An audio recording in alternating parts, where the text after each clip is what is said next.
हेलीवर्ड्स हम लोग कर रहे थे कंप्लीट मिडिवल हिस्ट्री। तो आज का हमारा जो टॉपिक होने वाला है वो होगा चोल डायनेस्टी के बारे में। तो चोल डायनेस्टी कैसे कैसे रूल करती थी, कौन कौन इसके रूलर थे, हम लोग इसके बारे में चर्चा करेंगे। और बाकी की मिडिवल हिस्ट्री की वीडियोस हैं वो चैनल की प्लेलिस्ट में डले हैं, तो वहाँ जाके विजिट कर सकते हैं आप लोग। और बाकी एंशिएंट हिस्ट्री तो कंप्लीट हो चुकी है। तो स्टार्ट करते हैं अपना चैप्टर बिना किसी देरी के। तो हम लोग बात करें चोल डायनेस्टी पूरी दुनिया भर में सबसे लंबे समय तक रूल करने वाली एक सभ्यता बन जाती है, यानी कि राजवंश बन जाता है। यानी कि इनका राजकाल सबसे लंबे समय तक चला है पूरी दुनिया भर में। और हम लोग बात करें इनका जो साम्राज्य है, जो संगम एज थी उन उधर पे हम लोग बात करें साउथ इंडिया में तीन ही डायनेस्टीज ने ज़्यादा से ज़्यादा रूल किया है।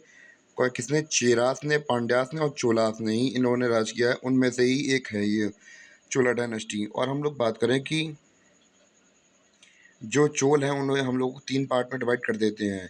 सबसे पहले हम लोग बात करें इनका जो स्टार्टिंग या फेस था, तो हम लोग बात करें जैसे कि नॉर्थ इंडिया के अंदर हम लोग देख रहे थे मौर्यंस का उदय हो रहा था, तो उसी के साथ साथ चोल का भी उदय हो रहा था। तो उन चोलों को हम लोग क्या बुलाते हैं? संगम चोल बुलाते हैं।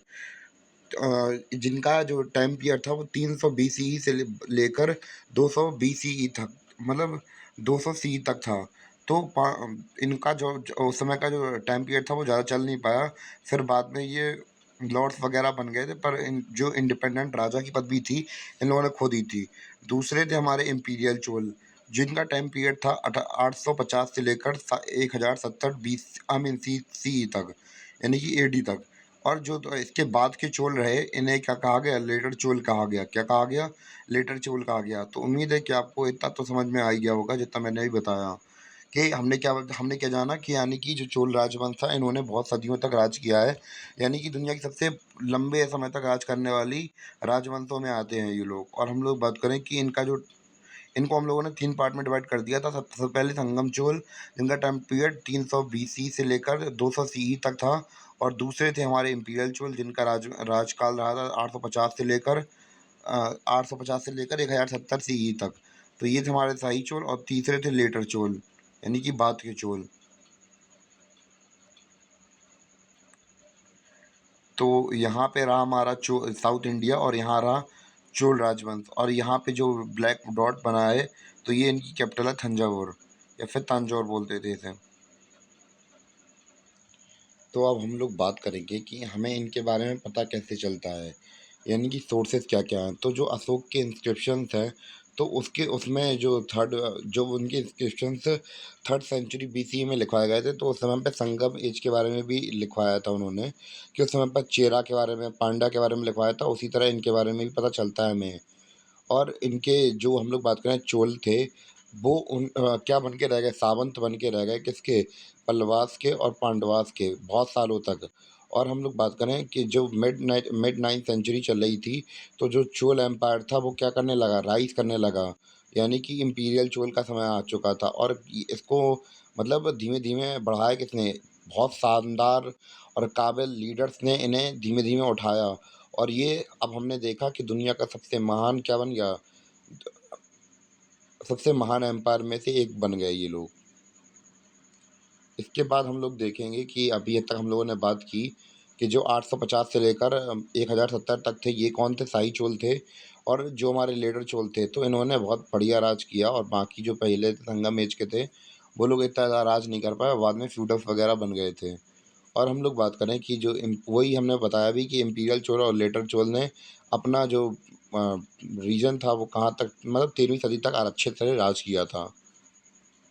फिर इसके बाद क्या हुआ? इम्पीरियल चोल के बारे में बात करेंगे। इम्पीरियल चोल के राजा कौन कौन थे? तो इम्पीरियल चोल की डायनेस्टी हम लोग बात करें कि सबसे पावरफुल थे हमारे कौन? विजयालय जी। इन्होंने फाउंडेशन रखी थी इसकी, इम्पीरियल चोल की। तो जैसा कि हमने देखा था कि जो हमारे इम्पीरियल चोल थे इनकी इस्टेब्लिशमेंट करी थी किसने? विजयालय ने, और 8050 में। और हम लोग अगर बहुत से लोग ये कमेंट करेंगे कि भैया संगम एज के बारे में क्यों नहीं पढ़ा रहे, तो भैया वो इतना ज़्यादा इंपॉर्टेंट नहीं है, उनसे सवाल कम बनते हैं। ये वैसे जिनसे बनते हैं उनके बारे में हम लोग पढ़ रहे हैं। तो जो इम्पीरियल चोल थे भैया, इनकी इस्टेब्लिशमेंट किसने कराई थी? विजयालय ने कराई थी। और इनका टाइम पीरियड हम लोग देखेंगे। और मैं एक चीज़ पहले ही बता दूं कि जो इंपॉर्टेंट रूलर्स नहीं होंगे हमारे पर्सपेक्टिव से एग्ज़ाम के, तो मैं उन्हें पढ़ाऊँगा भी नहीं। तो बेसिकली जो हमारे विजयालय थे, तो मैं सभी एग्ज़ाम्स के लिए कह रहा कि जो हर चीज़ रिलेवेंट नहीं होती है, जो कि फ्रीक्वेंटली पूछी जाती है वही रिलेवेंट होती है, वैसे मैं ऐसा कह रहा हूँ। और जो हम लोग बात करें इसके टाइम पीरियड के राजा वगैरह कौन से रहेंगे, उनके बारे में बात करते हैं। तो पहले इंपॉर्टेंट राजा हमारे विजयलाल, दूसरे हैं आदित्य वन। और विजयलाल की बात करें तो उनका टाइम पीरियड 850 से लेकर 871 तक रहेगा, और आदित्य वन का 871 से लेकर 907 तक। और जो तीसरे हैं कौन, परांतक प्रथम, और इनका टाइम पीरियड रहेगा 907 से लेकर 955 तक।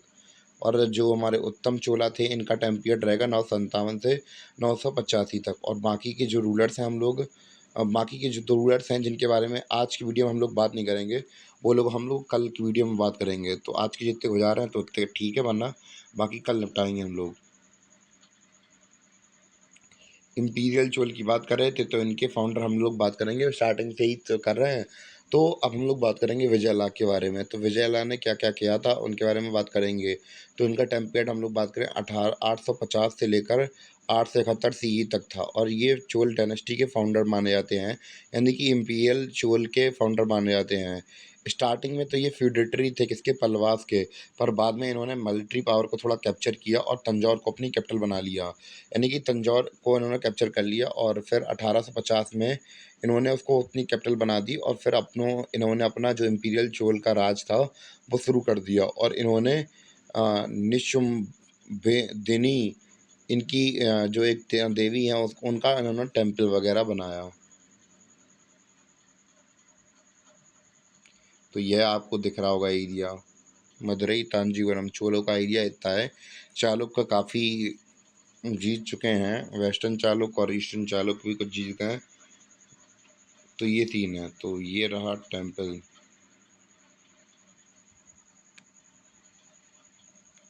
तो जैसा कि हम लोग बात कर रहे थे विजयालय की, तो उन्होंने ये वाला टेम्पल बताया था, इसके बारे में हम लोग बात कर रहे थे। तो अच्छा लग रहा है काफ़ी देखने में, तो आप लोग भी मेहनत करिए ऐसा टेम्पल वगैरह घर में बनाने की कोशिश मत करना। पर हम लोग बात करेंगे अब किसके बारे में, आदित्य वन के बारे में। तो ये भी थोड़े इंपॉर्टेंट हो जाते हैं वैसे, इनके बारे में पढ़ते हैं। तो इनका जो टाइम पीरियड है वो क्या है, 871 से लेकर 907 तक। तो अब हम लोग बात करें, आदित्य वन ने हराया था किसको, पांड्यन राजा को हराया था।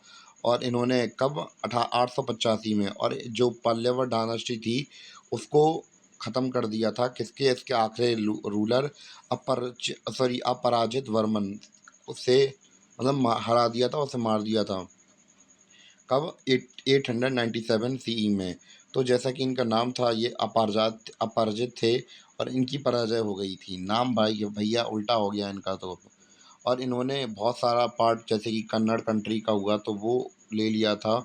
और इन्होंने काफ़ी अच्छे रिलेशन बनाए थे वेस्टर्न गंगा डायनेस्टी के साथ, और क्योंकि उन्होंने शादी वगैरह कर ली थी उनकी प्रिंसेस के साथ।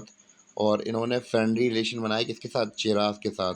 अब मैप में देखते हैं कौन कहाँ पे क्या क्या कर रहा है। तो यहाँ पे हम लोगों ने देखा कि गंग राजवंश काफ़ी बड़ा है इन लोगों से, और अगर ये इनके साथ मैट्रिमोनियल रिलेशन बनाते हैं तो फिर इन्हें बहुत ज़्यादा बेनिफिट होने वाला था। तो बेसिकली इसलिए इन्होंने रिलेशन बना लिए कि भैया कहीं अगर मैटर फंस जाए तो जिया जी और साले तो बैठे हो कम से कम मदद करने के लिए।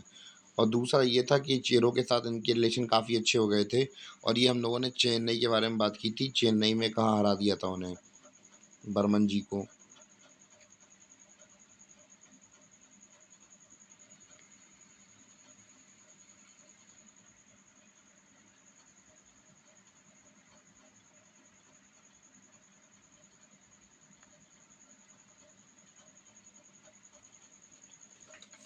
धीरे के मारा इनको, ठीक है। अपराजित को ऐसा पराजित किया है कि मतलब दुनिया से ही चला गया।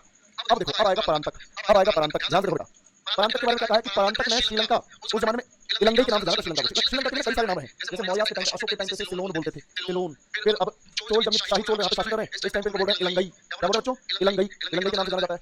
और फिर ध्यान से देखो, परांतक ने श्रीलंका को जीता, और एक बार शक्तिशाली राष्ट्रकूटों को भी हराया। तो उन्होंने राष्ट्रकूट याद पड़े थे उस टाइम पर, वही अपने ट्राइपार्टाइट स्ट्रगल में, विपक्षीय संघर्ष में, पाल, राष्ट्रकूट, प्रतिहार, गुर्जर प्रतिहार है ना। तो उन राष्ट्रकूटों को भी हराया, श्रीलंका को भी हराया।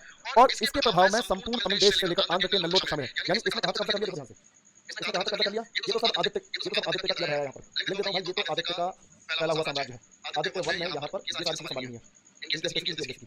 अब यहाँ पर पूरा तमिल, यानी साउथ पूरा तमिल और आंध्र प्रदेश के नेल्लोर तक, ये वाला नेल्लोर, यहाँ पे नेल्लोर है, नेल्लोर तक यहाँ तक ये पूरा का पूरा एरिया पूरी तरीके से कब्जा कर लिया किसने? परांतक ने। परांतक ने पूरा एरिया अपने कब्जे में कर लिया। अब कोई ना पांड्य है ना कोई पल्लव है, सिर्फ और सिर्फ पूरा चोल है। ठीक है, कन्याकुमारी से लेकर ससुराल आंध्र प्रदेश के नेल्लोर तक ये पूरा चोल है। उसके बाद देखो इन्होंने तमिलनाडु के चिदम्बरम में नटराज मंदिर बनवाया। अब देखो बेटा परांतक ने क्या किया? तमिलनाडु के चिदम्बरम में, चिदम्बरम कहाँ पर है वो भी बताते हैं आपको। देखो ये है नटराज मंदिर, ये नटराज मंदिर अगर देख पा रहे हो तो गौरव भाई हेलो। बिल्कुल बिल्कुल ध्रुव वगैरह, बिल्कुल दिनेश भाई को याद आ गया देखो राष्ट्रकूट नहीं ध्रुव वगैरह। ये देखो ये मंदिर देख पा रहे हो, ये है नटराज मंदिर चिदम्बरम में। एक बार हम लोग सभी लोगों को दिख रहा है तो रिस्पॉन्ड करो बेटा। ये कौन है? ये है अपना नटराज मंदिर चिदम्बरम में। अब चिदम्बरम को बोलोगे चिदम्बरम कहाँ पर है? तमिलनाडु में, ये बता दो। तो बेटा देखो ध्यान से, ये है चिदम्बरम। मैं मार्क कर देता हूँ, मैं मार्क कर देता हूँ चिदम्बरम को। ये है चिदम्बरम, रेड कलर से ग्रीन कलर से मार्क करता हूँ। देखो ये तो चेन्नई है आज का, ये तो चेन्नई है ना, ये तो चेन्नई है। चेन्नई के नीचे ये है पुडुचेरी, ये है पुडुचेरी यानी उस वक्त का पौंडीचेरी। हालांकि पौंडीचेरी को एग्जिस्टेंस में तो लेके आए हैं फ्रेंच, पर उस टाइम पे पौंडीचेरी के नाम से फेमस नहीं थी। पर नीचे नीचे है बच्चों ये पौंडीचेरी, पौंडीचेरी के नीचे है चिदम्बरम। और इस चिदम्बरम में, पौंडीचेरी के नीचे चिदम्बरम में बनाया है नटराज मंदिर। किसने बनाया है? ये बनाया है परांतक ने। नटराज मंदिर चिदम्बरम में परांतक ने बनाया है। ठीक है, नटराज मतलब लॉर्ड शिवा का मंदिर है ये चिदम्बरम। उसके बाद देखो प्रांतक द्वारा जारी उत्तर मेरू शिलालेख स्थानीय प्रशासन में चुनाव का विवरण देता है। भाई देखो प्रांतक ने शिलालेख लिखवाया था, इंस्क्रिप्शन रॉक इंस्क्रिप्शन लिखवाया था उत्तर मेरू में। उत्तर मेरू अब मैं बताता हूँ उत्तर मेरू कहाँ पर है। भाई देखो ये जो चेन्नई है, चेन्नई के थोड़ा इस तरफ यहाँ पर यह है उत्तर मेरू। यहाँ पर एक शिलालेख मिला है, यहाँ पर इंस्क्रिप्शन मिला है उत्तर मेरू में। उत्तर मेरू में इसने उस शिलालेख में बताया कि उस टाइम के चोल साम्राज्य में इलेक्शन भी हुआ करते थे, इलेक्शन भी हुआ करते थे। ठीक है, ध्यान से देखो। अब देखो तो उत्तर मेरू में शिलालेख मिला है प्रांतक के, जिसमें बताया कि किस तरह से चुनाव होते थे। इस तरह से प्रांतक के बारे में पता चला, नटराज मंदिर में पता चला। देखो ये तो तुम्हें इमेज दिखा है ऐसा, रियल में देखो भाई इतना बड़ा है ना, इतना ज्यादा सुंदर है। ठीक है, अब देखो अब प्रांतक का राष्ट्रकूटों के विरुद्ध जो युद्ध हुआ। ठीक है, ध्यान देखो राष्ट्रकूटों के विरुद्ध जो युद्ध हुए हैं प्रांतक के।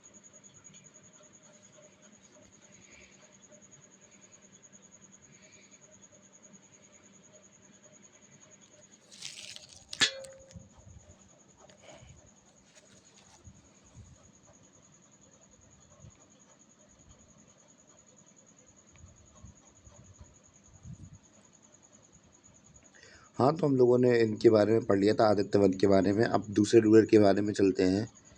तो हम लोग अब बात करेंगे प्रांतक के बारे में, प्रांतक प्रथम के बारे में, प्रांतक फर्स्ट के बारे में बात करेंगे। तो इन्होंने श्रीलंका को जीत लिया था, जिसे हम लोग क्या कहते थे, इसे इलगई कहते थे इस समय पर। तो हम लोग देखेंगे श्रीलंका का नाम अलग अलग समय पर अलग अलग था।